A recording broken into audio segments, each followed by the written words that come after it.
When I first got this bit of ground, I came up here and I lay down in a little clearing and I thought, wow, this is amazing. I'm entrusted with this. This is something for me to do something special with.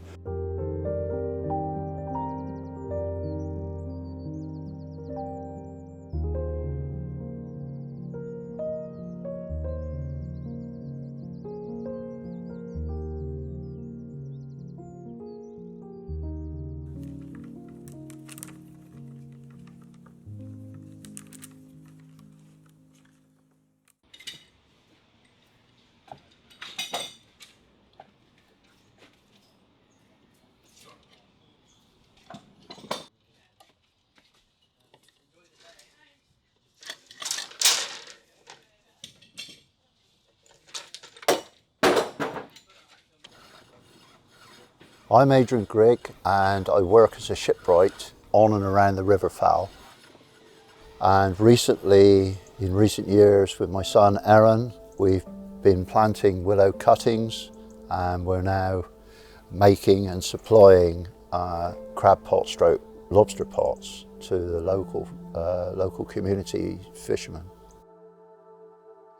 My earliest fishing experiences are going out with my father with 3 of these withy pots, which an old-timer fisherman had made for us in Mevagissey. And we shot them away behind the lighthouse quay. And they fish very well. They caught spider crab, cock crab, lobster, and occasionally a conger eel. We then progressed to the monofilament net. I'll never forget the first time we shot that net away. We went out and pulled it in a 10'6" punt. We could hardly get that whole net in the boat. It was so full of everything that lived there on the bottom. And, you know, I look back at that with, you know, indiscriminate fishing. And of course, man-made material, which, you know, it's then breaking down into particles eventually, which we're going to get in the food chain and we're going to poison ourselves.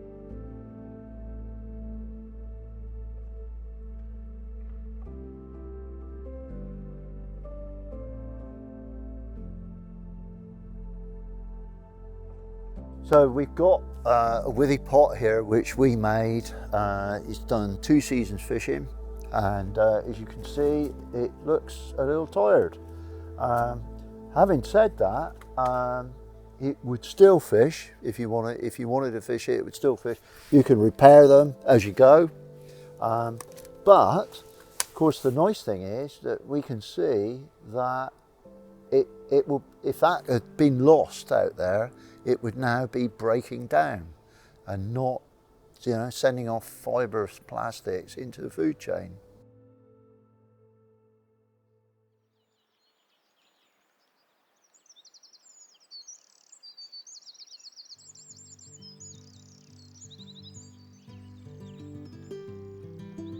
The first time we had a go at making pots, it was January the 1st, the leaves were off the willow and we cut quite a lot down. And then off we went to the shed and we started to make these pots. Wow, we've never seen anything like it before. They were all shapes and sizes, creations. And well, you know, we've learnt a lot out of that. You've got to learn by your mistakes. So we then invited a well-known pot maker up here, and he gave us some good advice and knowledge.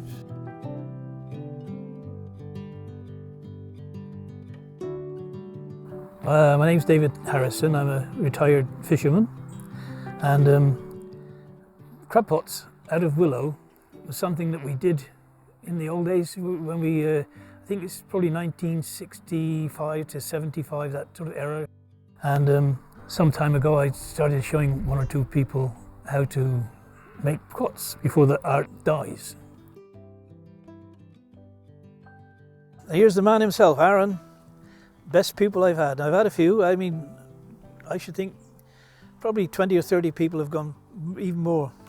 But Aaron is still number one. I think he's probably the most advanced of them all, really. You can see some of the others on YouTube, and you can judge for yourself. But Aaron makes a very decorative pot, and a very good one. Nice size. It's bound to catch fish. I can see lobsters in there just looking at it, you know. Well done, Aaron. You've got it. Cheers. Yeah. Takes a good teacher.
Since our first pot making session, more and more people have shown interest in the willow, and word spreads.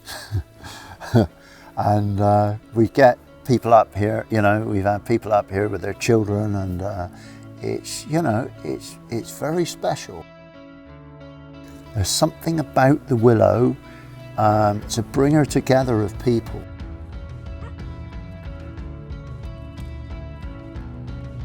I think probably in days of old, it was similar, where families and groups of people at a certain time of year would have gone and cut their willow, graded it, and then gone away to their lofts and made their pots for the coming season.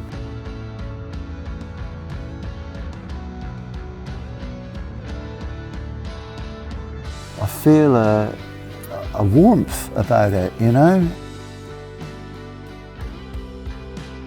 Although it's winter time, it's warming that people are so enthusiastic and, you know, outdoors. It's a very special thing.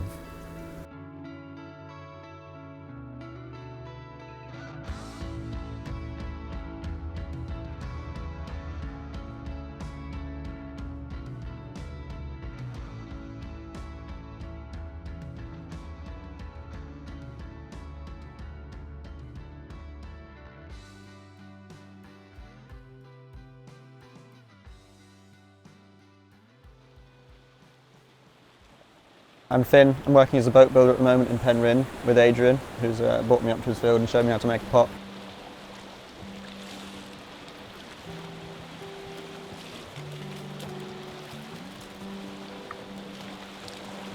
I think whilst making it, towards the end I kind of wished I could start again, knowing the things I knew by the time I got to the end of the pot, but next time I can sort of make it a bit better.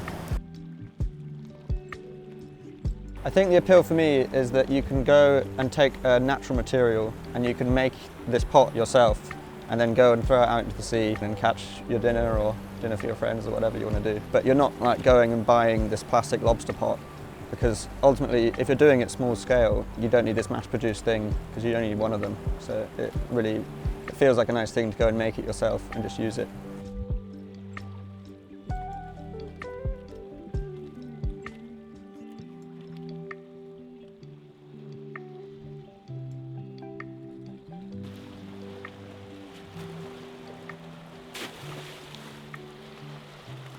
Even if they might not be used en masse commercially, there is definitely a place for them, because nowadays people are willing to pay extra for a product that's sustainably sourced.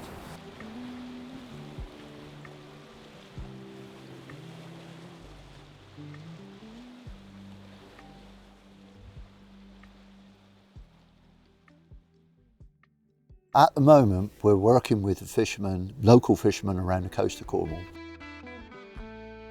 And we're working hand in hand with them, and they're giving us feedback, really good information, and that's where it's at. We've got to work with the fishermen. They're the experts in this field.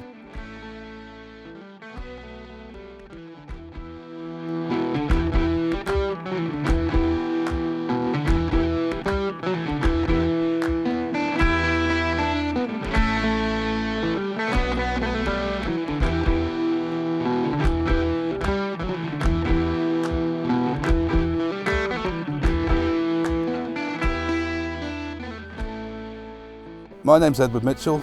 I'm Mothergizzy, born and bred from a fishing family of many generations. I've worked at sea all of my life as a professional mariner, and a couple of years ago we bought a fishing boat to actually carry on the tradition and heritage of the family, not on a massively commercial scale, looking at sustainable fishing methods.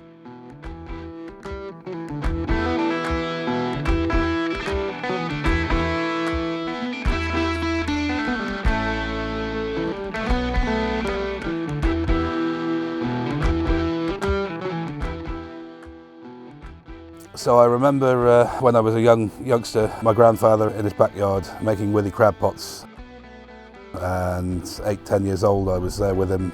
He was trying to teach me a bit long ago, for me to remember as well as I should do. But it was fond memories of that. Our hopes for the pots are to work on a very small scale as part of our seasonal fishing, with potential to work where the larger commercial vessels aren't able to get to in amongst the rocks. So we can target certain areas and rotate them around the coastline. We would like to see a boat in every port or cove that's fishing around Cornwall trial the pots. We've also got some other ideas, oak slat pots and different types of styles which may suit one area more than another area. So that could be exciting going forwards. And yes, it may mean that you can't work as many and the product is at the end of the day more expensive, but there are a lot of people that will pay a little bit more to help a good cause, buy the lobster or the crab for a little bit more. You know, I think in today's world, that's where we've got to go, because, you know, we've got to pull together on this and make it happen.